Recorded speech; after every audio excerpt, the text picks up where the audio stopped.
Précisément, où en sommes-nous aujourd'hui du déploiement de cette stratégie que je vous ai présentée, ainsi qu'au Parlement en décembre dernier? 3,2 millions de personnes sont aujourd'hui vaccinées, dont 1,8 ont déjà reçu leurs 2 doses.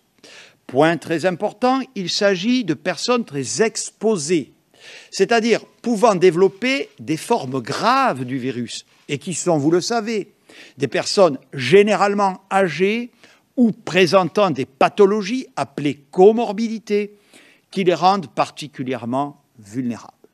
J'insiste auprès de vous sur le fait que la France est en tête en Europe pour la vaccination de ces personnes les plus vulnérables au virus, c'est-à-dire celles qui ont le plus de probabilité d'être hospitalisées, d'être admises en réanimation et parfois de mourir. Nous avons déjà franchi avec succès une étape difficile, mais majeure, avec la vaccination de la population sans doute la plus à risque, celle des EHPAD et des unités de soins de longue durée. Plus de 80% des résidents des EHPAD ont reçu une première injection et 60% ont reçu leurs 2 doses et sont maintenant protégés. Nous avons ainsi franchi une première étape cruciale dans la lutte contre l'épidémie, car comme vous le savez, les résidents d'EHPAD ont été cruellement touchés par la première et la deuxième vague et représentent 1/3 des morts de la Covid en France. C'est une incontestable réussite que d'avoir réussi cette vaccination. La voie est désormais ouverte à une adaptation des règles qui régissent la vie sociale des résidents et notamment l'exercice du droit de visite pour les familles. Je suis très sensibilisé par ce sujet et par les témoignages parfois très poignants que je reçois. Nous avions anticipé ce sujet humainement majeur que je suis de très près avec Olivier Véran et Brigitte Bourguignon, en saisissant le Haut Conseil de santé publique qui vient de nous rendre ces préconisations que nous allons mettre en œuvre très rapidement après concertation. Pour que cette vie sociale apaisée de nos aînés résidant dans les EHPAD et les unités de soins de longue durée puisse retrouver sa pleine dimension, il faudra aussi que les personnels de ces établissements se fassent vacciner. Trop d'entre eux ne l'ont pas encore fait et je les invite solennellement à le faire très rapidement. De manière plus générale, 2 éléments vont nous permettre d'accélérer très fortement la vaccination.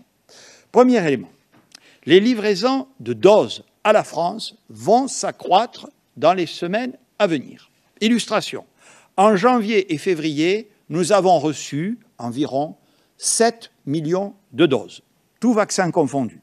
En mars et en avril, nous devrions en recevoir 22 millions, c'est-à-dire 3 fois plus. Deuxième élément, nous pourrons recourir plus largement à l'un des vaccins AstraZeneca. Nous avons eu en effet confirmation de l'excellente nouvelle que nous annonçait le professeur Fischer jeudi dernier, ici même. La Haute Autorité de Santé a indiqué lundi, sur la base d'études scientifiques internationales, que sont désormais éligibles à ce vaccin non seulement les personnes de 50 à 64 ans, c'était déjà le cas, mais encore les personnes de plus de 65 ans, ainsi que les personnes atteintes de pathologies à très haut risque de formes graves. Je vous le dis là encore de la façon la plus claire, ce vaccin est un vaccin très efficace et les réserves qu'il a pu susciter au départ n'ont plus lieu d'être. Nous avons maintenant le retour d'expérience de la Grande-Bretagne où le vaccin AstraZeneca a été utilisé sur des millions de personnes. Et ce retour établit clairement que ce vaccin est aussi performant que le Pfizer ou le Moderna. C'est donc un élément, là encore, nouveau et il est très important. Il faut donc utiliser ce vaccin à plein.